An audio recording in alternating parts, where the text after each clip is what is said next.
자, 이재명 대통령은 어제 자본시장 안정을 위한 간담회를 가졌거든요. 예.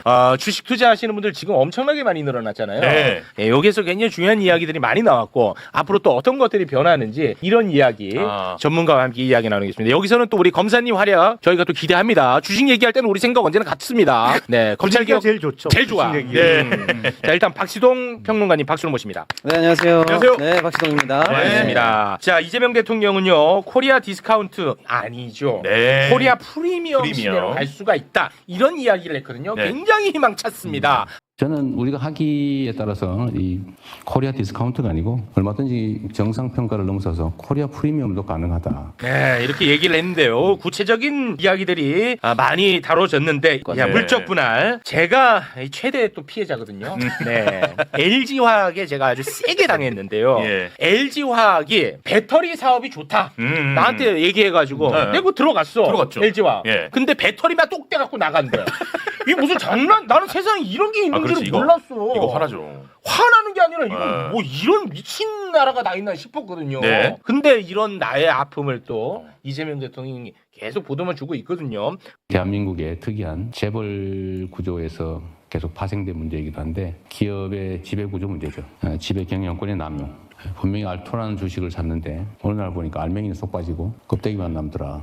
내가 가진 주식들은 내가 관심 있는 주식이 언제 그런 일을 겪을지 모른다. 이러니까 당연히 투자를 망설이게 되죠. 일반 주주 보호가 당연시되는 정상적인 자본시장을 만들겠습니다. 모회사와 자회사의 동시상장으로 일반 주주의 권익이 훼손되는 일이 없도록 구체적인 기준을 마련하고 엄격한 심사를 통해 중복 상장을 원칙적으로 금지하겠습니다. 사실 우리 증시가 작년에 2,300에서 출범해서 작년 만에 지금 6,300 언저리까지 일단 오지 않았습니까? 네. 이렇게 우리 증시가 온 거는 두 바퀴로 굴러왔어요. 하나는 우리 기업들 실적이 좋은 거고요. 또 하나는 우리 정부 여당이 우리 시장 개혁 조치, 정상화 조치를 줄기차게 해와서 그렇습니다. 그 신뢰로 사실 이게 모멘텀이 되면서 네. 이 두 바퀴로 우리 증시가 여기까지 왔단 말이에요. 네.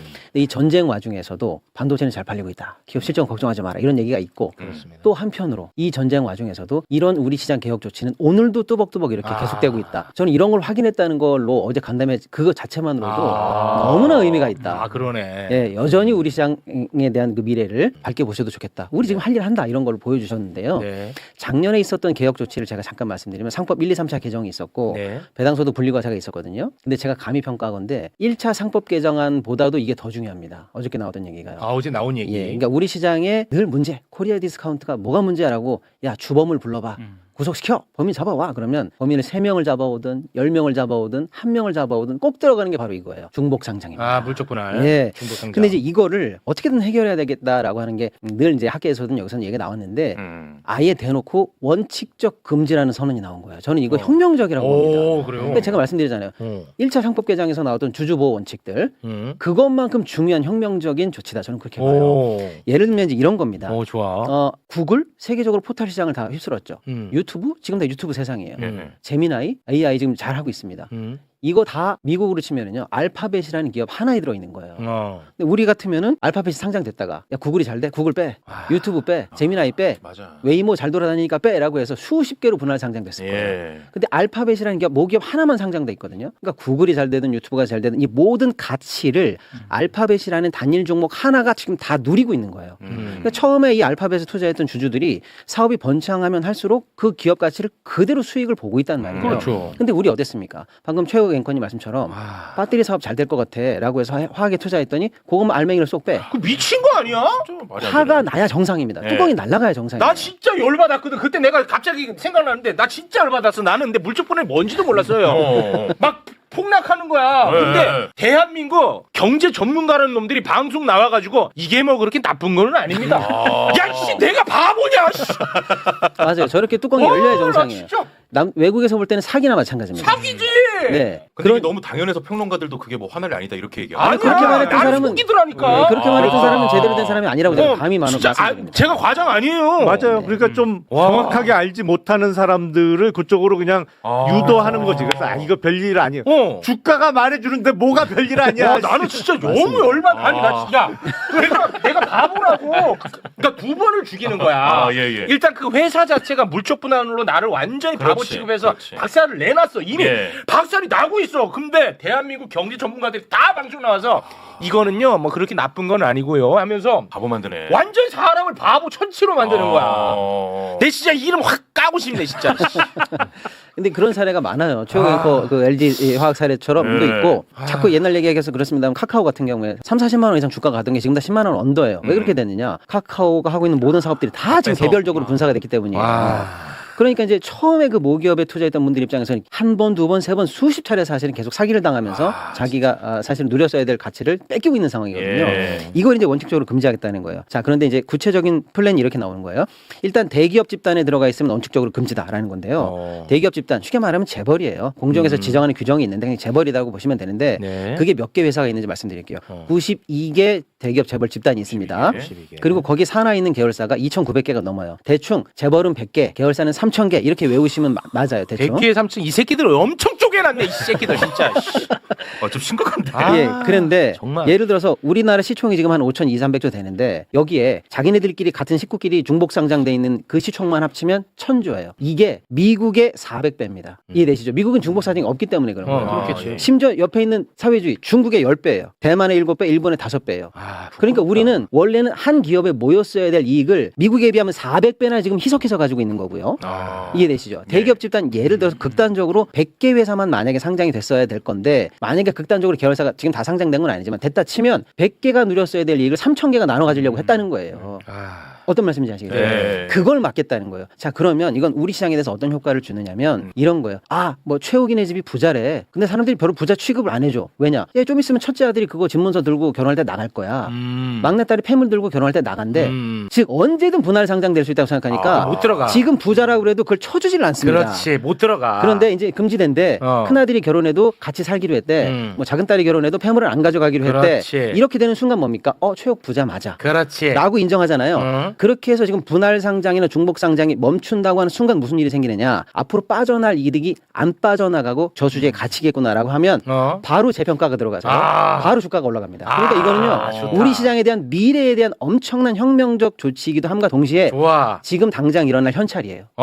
내일 당장 주가가 떠도 할 말 없는 겁니다. 할 말 없어. 너무 좋은 조치입니다. 너무 좋아. 의미를 2번, 3번, 10번 제가 다시 강조해도 제 입장에서는 이건 아깝지가 않습니다. 너무 좋아. 근데 한마디만 좀 보태면 네. 사실은 어제 금융위에서 발표한 중복상장의 원칙적 금지는 예. 사실은 약간 뒷북이에요. 왜냐하면 이제 최욱 앵커처럼 열받은 투자자들이 많아서 이제는 물적 분할은 시도하지 않아요. 최근에는.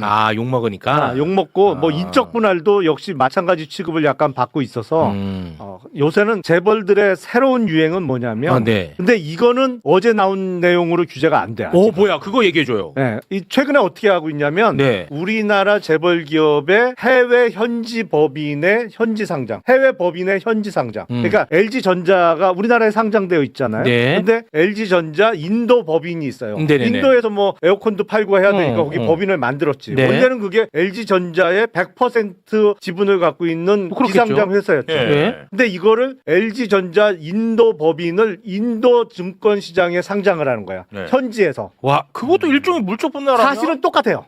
사실은 똑같은데 이게 중복 상장은 아닌 거야. 왜냐하면 한국 증시에는 LG전자가 상장돼 있고 이거는 인도 증권 시장에 상장이 되는 거잖아요. 와. 근데 우리나라 이 대기업 거버넌스의 어떤 면에서 이제 항상 나쁜 쪽의 선도적 역할은 LG가 그동안 계속 해왔는데 이거는 오래됐어요. 그랬어요? 왜냐면 그랬어. 우리나라의 지주회사 제도가 도입될 때 제일 먼저 그거를 도입한 기업이 LG 그룹이에요.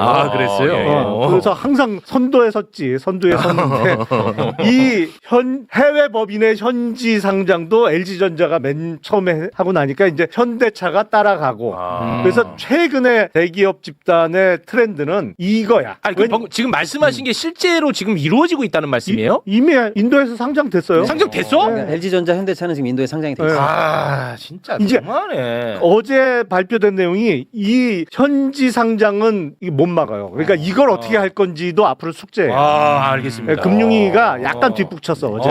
아무튼 이제 계속 금융위 가고 싶다는.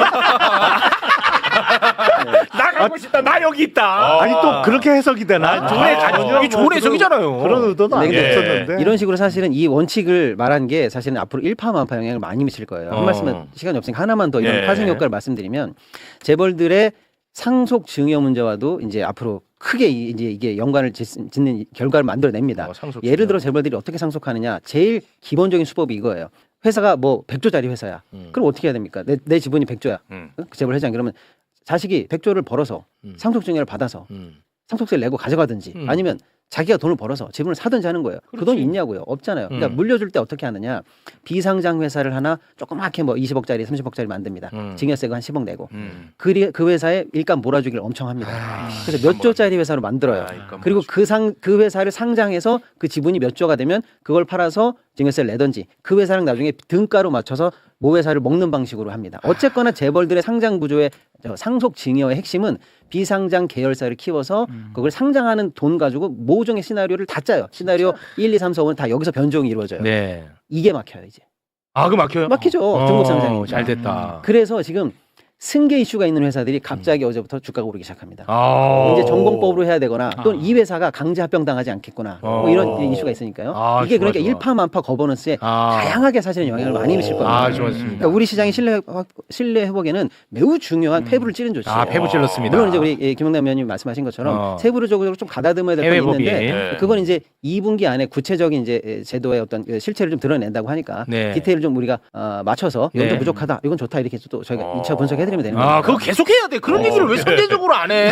이 김용남 의원님이 훨씬 훌륭하시네, 그런 부분은. 이거 제 책에 아니, 다 나만한 들어있어요. 사람이 어디 있다고 어. 그 수준을 기준을 너무 높게 잡는 거 아니에요? 지금? 아, 그래요? 아, 죄송합니다. 네. 지금, 아, 중요하네. 예, 예. 지금 히트 치고 있는 책 코스피만 그거 말고 그 전에 냈던 대한경제 부흥에 우리 주식 관련 법령이 바뀌어야 될 몇 시까지 과제를 제가 써놨어요. 거기 들어있는 내용이에요. 아, 좋습니다. 너무 중요한 내용입니다. 네. 그다음에 이제 어제 중요한 조치가 또 나왔는데요. 코스닥을 정부가 활성화한다고 했거든요. 네. 예. 그 활성화에 관한 구체적인 로드맵이 나왔습니다. 오. 코스닥 시장을 2부 리그로 나눈다는 거예요. 오. 그래서 1부, 2부로 나눠서 사실상 프로축구 K1, K2처럼 승강제로 간다는 거예요. 승강제. 승강제. 예. 잘하면 올리고 못하면 2부로 내려가라. 오, 이런 좋아, 겁니다. 좋아. 이게 사실은 이제 굉장히 중요한 과제인데요. 정부가 코스닥을 살린다 하는데 살린다 하기 전에 그럼 코스닥 시장은 도대체 어떤 시장이냐라는 시장의 성격 규정이 먼저 필요했어요. 근데 우리 시장은 그동안 나스닥을 모방한다, 표방한다 이랬었거든요. 근데 나스닥은 다우의 2부 리그가 아니에요. 그래 그럼 코스피의 2부 리그가 코스닥이 아니네. 이렇게 생각을 했어요. 근데 막상 운영할 때는 어때요? 누가 봐도 다 2부 리그처럼 생각을 해요. 코스닥에서 커야 코스피로 넘어가고 코스피에 못 가는 애들이 들어오는 거 아니냐라고 해서 좀 열등하게 2부 리그처럼 취급을 했는데 네. 아예 그냥 사실은 제가 볼 때는 대놓고 인정하는 거예요. 현실적으로 해보니까 그래 맞다. 그렇다. 그게 나쁘다는 건 아니에요. 나쁘다는 건 그게 아니다. 일본 방식이에요. 일본은 차라리 2부 리그를 인정합니다. 네. 인정하고 여기서 잘 키우면 되는 거 아니냐라고 아예 현실을 인정하고 들어오는 거예요. 그래서 예. 코스닥 내에서 다시 부를 나누는데 정확하긴 2부지만 3부로 나눕니다. 코스닥 내에서 1부는 쉽게 말하면 프리미엄 리그예요. 얘네들은 아주 잘하는 회사 한 150개, 200개 정도가 될 것 같아요. 150개. 여기를 꼽고 그 밑에 있는 회사는 성장 리그. 앞으로 기술도 좋고 신기술도 있으니까 좀 클 회사들. 그다음에 3부는 곧 퇴출 예정인 애들. 아. 예, 군대로 치면 이제 영창 간 애들 있죠. 조만간에 정신 못 차리면 내는 진짜 퇴학이다. 아, 이런 예, 애들. 예, 가야 돼. 이렇게 딱 3부로 나누어서 코스닥을 관리하겠다는 거고 1부가 중요한데 그럼 1부는 왜 뭐가 좋으냐라고 하면 그동안 코스닥에 투자할 때 옥석을 우리가 가리고 싶은데 삼성전자, 현대차 다 알지만 코스닥에 가면 뭐가 좋은 회사인지 우량한지 잘 몰라요. 사람들이. 네. 그래서 그걸 아예 갈라버리겠다는 거예요. 그래서 그쪽에다가는 롱텀 베이스로 장기적으로 투자가 가능하게 ETF 같은 것도 새로 만들고 새롭게 지수를 또 만들겠다는 거예요. 그래서 아예 롱텀 베이스로 연기금 자금도 확실하게 들어가는 그런 좋은 시장으로 만들겠다라는 거고요. 중간에 있는 성장 시장에 대해서는 지원을 많이 하겠다는 거예요. 국민 성장 펀드 같은 데서 돈도 좀 넣고 기술 개발이 필요한 펀드들에 대한 세제 혜택도 줘서 여기서 돈을 확 넣어서 여기서 확 떠서 일부 리그로 올라갈 수 있게. 좋다. 그러면 여기 기술 있는 회사에 만약에 일찍 투자한다면 소위 말하는 10배거가 나오는 10배, 100배 이렇게 나오는 회사가 여기서 나오는 거죠. 좋아. 예, 예. 그렇게 해서 지원을 이쪽에 몰겠다 이런 거고요. 3부에 걸려 있는 문제아 집단들, 죄송한데 문제아를 너무 낙인 찍는 건 그렇습니다만 똑바로 안 하면 퇴출될 거야라고 경고받은 집단들에 대해서는 조기 탈퇴 프로그램을 가겠다는 거예요. 빨리 상장 폐지 시켜버리겠다. 살고 싶으면 확실하게 개선해라. 경고이면서 동시에 이제 좀 채찍을 좀 주는 거죠. 그렇습니다. 예, 그래서 정말로 퇴출도 좀 빠르게. 그래서 퇴출 목표도 원래 50개였는데 150개까지 올리겠다라고 해서 빨리빨리 그냥 청소하겠다는 거예요. 그래서 거의 투자자 보호잖아요. 그렇습니다. 그래서 예. 시장 자체의 메커니즘을 좀 더 뭐랄까 생동감 있게 바꾼다. 그렇지. 예, 그게 이제 코스닥 시장을 살리겠다는 큰 틀에서의 규제 변화가 지금 예고가 되어 좋네. 있고요. 아, 그럼 코스닥 굉장히 활성화 되겠구만요. 네, 그렇습니다. 네. 아주 중요한 제안이고요. 근데 제가 놀란 거는 이런 것들은 좀 굵직굵직해요. 근데 아니 그 최근에 제가 느낀 거는 이제 대통령께서 국무회의를 좀 깐깐하게 하니까 네. 그 밑에서 그 질문 받기 힘들어하는 공무원들이 그 질문에 난처하기 싫어서 대책을 좀 깐깐하게 내고 있다는 생각을 좀 하게 됐거든요. 오. 대통령이 세게 질문하니까. 네네네. 예. 그래서 요즘 나오는 대책들이 좀 깐깐하기도 하고 또 네. 대통령이 이것까지 알까 싶은 내용이 있는데 제가 한 가지만 그 소개해드리면 네. 이제 M&A 같은 것들을 활발하게 하겠다는 대책이 이번에 또 들어왔어요. 이거는 시장에 대해서 좀 전문적으로 아는 사람만 꺼낼 수 있는 얘기거든요. 뭐냐면 이런 거예요. 예를 들어서 어떤 회사가 있어요. 사고 싶어. M&A 하고 싶어요. 그러면 제안서를 낼 거 아닙니까? 니네 회사 내가 사고 싶다. 너 집에 거 나한테 팔아라. 이런 얘기를 하는데 제가 대주주예요. 그러면 그 제안을 나만 봐요. 나랑 협상해. 그래서 나는 프리미엄을 얹어서 팔든가 싫으면 거부시켜버려요. 그런데 우리 회사가 자금이 딸려, 기술이 딸려. 회사 입장에서 경영진도 바꾸고 싶어. 그런데 그 제안이 있다는 걸 몰라. 근데 이 기회를 대주주만 가지고 있어요. 이게 문제가 많아요. 만약에 이 기회가 있었다는 걸 소수주주들이 알았다면 우리 다 같이 팔자 이러면 팔렸을 수도 있어요. 건강한 매기 효과가 나올 수도 있는 건데 오케이. 이게 안 돼요. 근데 이게 나왔어요. 뭐라고 그러냐면 이제 그런 어떤 정식적인 제안들이 오면은 네. 무조건 공시하도록 하라. 제안만 들어와도 공시해라. 이거는 이 정도까지 대안으로 나온다는 거는 투명하다. 시장의 뭐랄까 메커니즘이나 이 본질을 꿰뚫는 거예요. 아. 소수주주한테 차별됐던 기회들, 이쪽 주가는 계속 눌러내는 여러 가지 원인들, 그다음에 지배주주들한테는 이익이 되는 수많은 구조들을 다 보고 있는 것 같다는 생각이 들어요. 좋네. 좋아. 공시하도록 하는 건 이제 시작이고 네. 매우 중요한 조치죠. 근데 전국적으로는 이제 경영권을 넘기는 그 주식 양도가 이루어질 때는 미국 같으면 이거 법으로 강제 안 해도 사실상 경영진이 갖고 있는 주식 외에 소액주주의 주식까지 다 100% 공개 매수를 합니다. 대부분의 경우가 그렇게 해요. 근데 우리는 심한 경우엔 얼마 전에 모 항공사 관련된 그 주식은 네. 이 소위 회장님 일가 주식만 시가가 10,000원인데 70,000원씩 샀어. 그래서 경영권이 넘어갔어요. 그리고 다른 주주들은 못 팔았어. 안 사주니까. 근데 그 주식은 여전히 10,000원이야. 회장님네만 70,000원씩 받고 판 거야. 근데 이거를 의무적으로 공개 매수하도록 네. 이게 한때 이제 50%까지는 그러니까 총 발행 주식의 절반까지는 공개 매수하도록 하자라는 안은 나온 적이 있는데 제 생각으로는 우리나라의 이 거래 관행을 바꾸기 위해서는 100% 공개 매수하도록 하는 게 맞을 것 같아요. 이거는 우리는 미국은 법으로 강제 안 해도 알아서 그렇게 돌아가기 때문에 그런 법률이 필요 없는데 네. 우리는 법으로 강제하지 않으면 안 하거든. 그렇지. 그래서 네. 같은 가격에 팔고 소액주주들도 엑시트할 수 있는 기회를 줘야 돼요. 그러면 그렇습니다. 훨씬 그 주식들이 값어치가 올라가죠. 그러니까 무슨 뜻이냐면 사실 이게 지금 다음번 상법 개정안에 또 토픽으로 올라와 있어요. 이게 의무 공개 매수 제도가 그게 뭐냐면 예를 들면 지금 우리가 여기 5명이 있는데 뭐 15 뭐 이렇게 갖고 있는데 최욱만 대주주라서 한 30을 갖고 있어요. 최욱이 지배하는 거 아닙니까? 그럼 예를 들어 이 매불쇼를 사고 싶은 사람은 전부 다 원래 다 살려고 들어왔는데 갑자기 최욱이 이렇게 얘기하는 거죠. 야, 다 살 필요 없어. 내 거만 사면 이건 다 먹는 거야. 넌 내 거만 사면 돼. 그래? 진짜야? 보니까 진짜야. 최욱만 사면 여길 다 먹을 수가 있어. 그러니까 최욱이 내 거만 사는 대신에 나는 30% 갖고 있지만 70% 쳐줘라. 그래가지고 프리미엄 받고 팔아버려요. 근데 그 최욱이 받는 프리미엄은 원래 어디서 나왔냐면 우리 걸 할인해서 가져간 게 그거예요. 와, 사기네 그럼. 그렇잖아요. 그래서 근데 외국은 이게 왜 안 되냐면 그 사실이 발각되는 순간 너 최욱한테 프리미엄 2배 쳐줬지. 내 것도 2배로 쳐줘. 이러면 응해야 돼요. 그래. 네, 그게 의무 공개 매수예요. 잘했다. 무조건 사라 이거예요. 네가 프리미엄 준 만큼 다른 사람도 똑같이 하라 이거예요. 잘했네. 그렇게 되면 내가 최욱을 비싸게 주고 살 이유가 있어요? 없어요? 없지. 없어요. 그래서 외국은 이렇게 대주주만 할증해서 팔지가 못해요. 그럴 이유가 없거든요. 그렇지. 근데 우리는 이제 의무 공개 매수를 두는 순간 이런 식으로 대주주가 특혜를 보는 게 없어지는 거예요. 그 근데 특혜가 아니야, 사기야. 사기죠. 근데 그게 가능한 거는 처음부터 이 제안이 들어왔다라는 걸 우리가 공시하는 모르니까. 데서부터 시작되는 거예요. 그게 첫 단추가 껴진 거예요, 어제. 오케이. 네네네. 야, 아니 그 우리가 몰라서 이 사기가 너무 많아 주식시장에. 알면은 뚜껑 열렸어요. 뚜껑 날라간다 진짜. 화나는 게 정상이에요. 그래서 화가 나셔야 됩니다. 그래야 개혁됩니다. 야, 진짜 우리나라 너무 많네. 언론 기사, 경제 기사에서 흔히 언급되는 단어 경영권 프리미엄. 그러니까 경영권 프리미엄을 받고 뭐 넘겼다 이런 기사 내용이 자주 등장하잖아요. 네. 영어로 번역을 못 해요. 왜냐면 경영권 프리미엄이라는 게 없어. 개념 자체가 없지. 영어 단어를 찾질 못해서 번역을 못 해. 이거를. 부끄럽다 진짜. 근데 우리나라 사람들 화 많잖아. 이런 진짜 큰 사기는 화 안 내. 나는 그게 너무 화가 나 또. 진짜. 아무튼 이 중동 돈 잃으면 화내. 앞으로 화내요. 근데 아무튼 이 중동발 위기 속에서 예. 제가 처음 말씀드린 것처럼 우리 시장의 개혁 조치가 이렇게 뚜벅뚜벅 앞으로 가고 있다라는 게 희망입니다. 네. 아유, 그런 너무- 말씀 드리면서 너무 좋습니다.